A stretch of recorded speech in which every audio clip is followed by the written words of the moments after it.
আসসালামু আলাইকুম। সবাইকে আমন্ত্রণ জানাচ্ছি এবি নিউজ প্রাইম সংবাদে। আপনাদের সঙ্গে আছি আমি সুমাইয়া মেঘলা। শুরুতেই জানিয়ে দেব সংবাদ শিরোনাম। মালয়েশিয়া সফরে প্রধান উপদেষ্টা স্বাক্ষর হবে 5টি সমঝোতা স্মারক।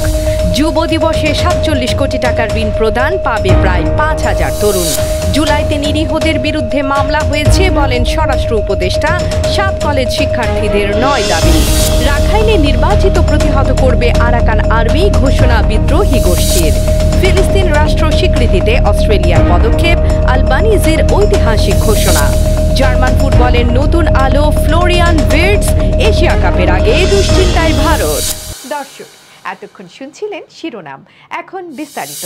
3 দিনের রাষ্ট্রীয় সফরে মালয়েশিয়ার উদ্দেশ্যে ঢাকা ছেড়েছেন বাংলাদেশের প্রধান উপদেষ্টা অধ্যাপক মোহাম্মদ ইউনূস। সোমবার দুপুর 2টায় বিমান বাংলাদেশ এয়ারলাইন্সের একটি ফ্লাইটে তিনি মালয়েশিয়ার উদ্দেশ্যে যাত্রা করেন বলে জানিয়েছে প্রধান উপদেষ্টার প্রেস উইং। এই সফরটি মালয়েশিয়ার প্রধানমন্ত্রী আনোয়ার ইব্রাহিমের আমন্ত্রণে অনুষ্ঠিত হচ্ছে।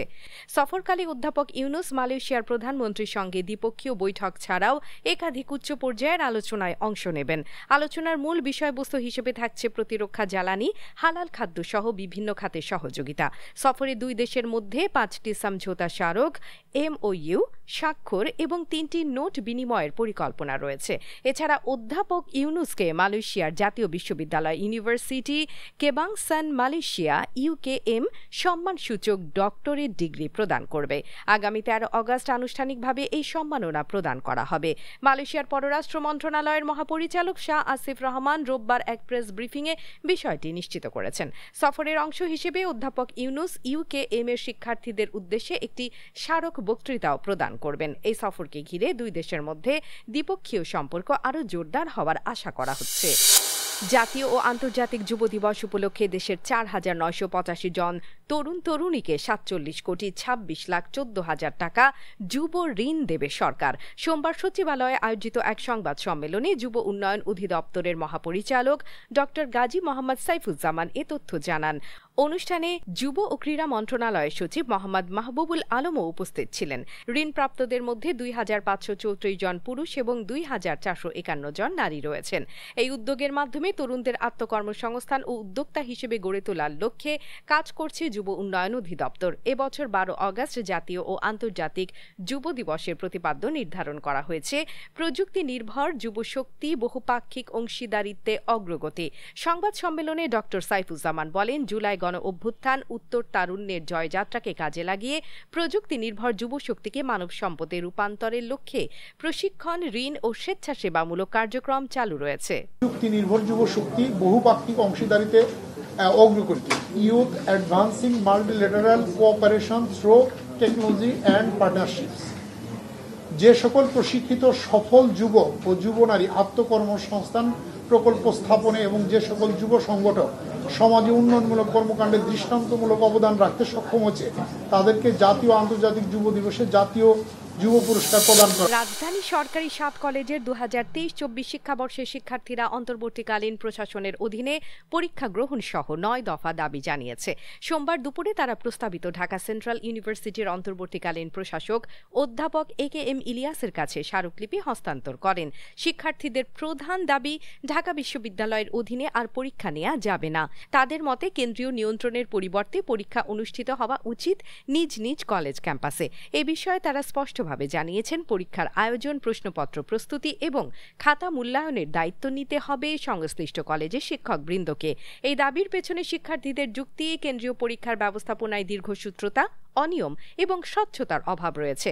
শিক্ষার্থীদের 9 দফা দাবিগুলো হল: অন্তর্বর্তীকালীন প্রশাসকের অধীনে পরীক্ষা নিয়ন্ত্রণ, রেজিস্ট্রেশনের সব টাকা ঢাকা সেন্ট্রাল ইউনিভার্সিটির তত্ত্বাবধানে জমা, নিজ নিজ ক্যাম্পাসে পরীক্ষা গ্রহণ, প্রশ্ন প্রস্তুতি ও খাতা মূল্যায়ন 7 কলেজের শিক্ষক দ্বারা সম্পন্ন, 40 কর্মদিবসের মধ্যে ফল প্রকাশ, CGPA শর্ত বাতিল, উপাচার্য নিয়োগের সঙ্গে সঙ্গে ঢাকা বিশ্ববিদ্যালয়ের প্রশাসন থেকে 2023-24 শিক্ষাবর্ষের সব তথ্য হস্তান্তর। দাবিগুলো মেনে নিলেই পরীক্ষায় অংশগ্রহণের সম্মতি। বিশ্ববিদ্যালয় সংক্রান্ত সব তথ্য ও নির্দেশনা কেবল অফিসিয়াল ওয়েবসাইট ও ফেসবুক পেজে প্রকাশ। অধ্যাদেশ জারির পর সব শিক্ষার্থীর তথ্য নিজস্ব সার্ভারে স্থানান্তর ও নির্ধারিত ডিজাইনের ID কার্ড প্রদান।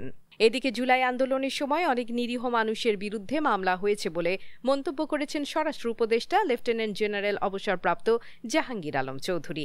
তিনি বলেন, আমরা চাই না কোনো নিরীহ ব্যক্তি আইনের আওতায় আসুক, সে লক্ষ্যে আমরা নির্বিচারে কাজ করে যাচ্ছি।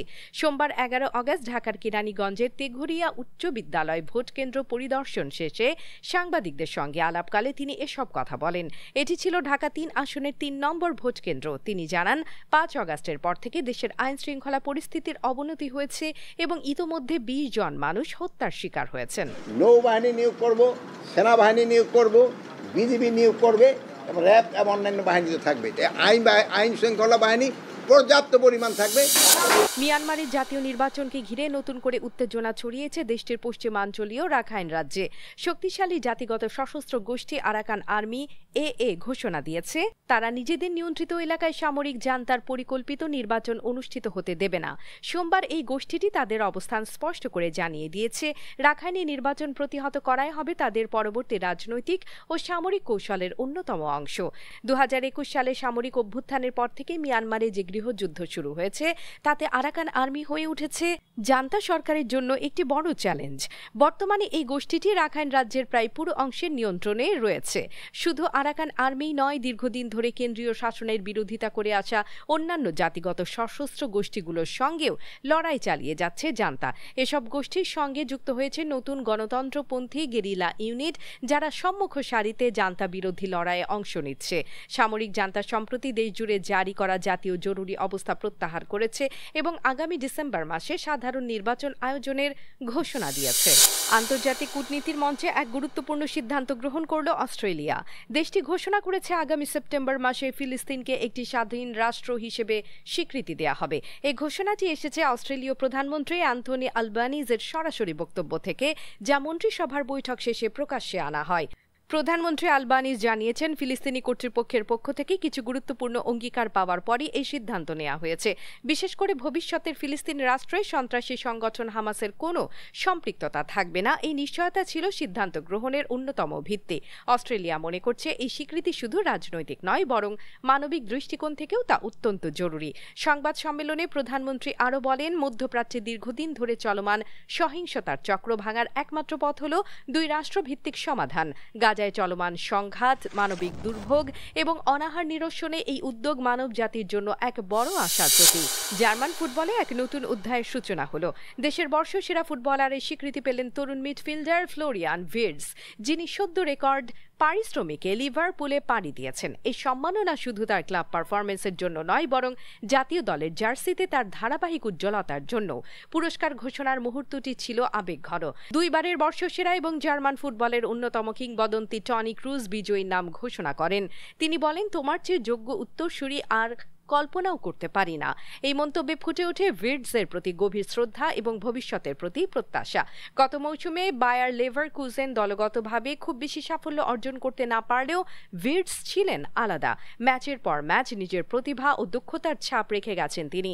বর্ষসেরা নির্বাচনে তিনি পেয়েছেন 191 ভোট। এবার ক্রিকেটের খবর। এশিয়া কাপের দ্বারপ্রান্তে দাঁড়িয়ে ভারতীয় ক্রিকেট দল পড়েছে একাধিক দুশ্চিন্তায়। আগামী 9 সেপ্টেম্বর সংযুক্ত আরব আমিরাতে শুরু হতে যাচ্ছে মহাদেশীয় শ্রেষ্ঠত্বের এই প্রতিযোগিতা।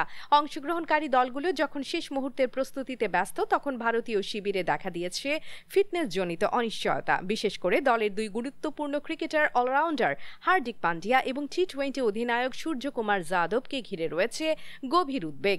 হার্দিক পান্ডিয়া ইতোমধ্যেই মুম্বাই ব্যক্তিগত অনুশীলন শুরু করেছেন। জুলাই মাসের মাঝামাঝি থেকে তার প্রস্তুতি চললেও পুরোপুরি ফিট কিনা তা নিশ্চিত নয়। 11 ও 12 আগস্ট বেঙ্গালুরুর জাতীয় ক্রিকেট একাডেমিতে তার ফিটনেস পরীক্ষা অনুষ্ঠিত হবে। অন্যদিকে সূর্যকুমার যাদবের অবস্থাও বেশ জটিল। গত জুন মাসে জার্মানির মিউনিখে তার স্পোর্টস হার্নিয়ার অস্ত্রোপচার সম্পন্ন হয়। দর্শক, এতক্ষণ আমাদের সঙ্গে থাকার জন্য ধন্যবাদ। সর্বশেষ সংবাদ পেতে ভিজিট করুন আমাদের ওয়েবসাইট www.abnewsinternational.com। সেই সঙ্গে নিয়মিত ভিডিও নিউজ পেতে আমাদের ফেসবুক পেজ ও ইউটিউব চ্যানেলে চোখ রাখুন।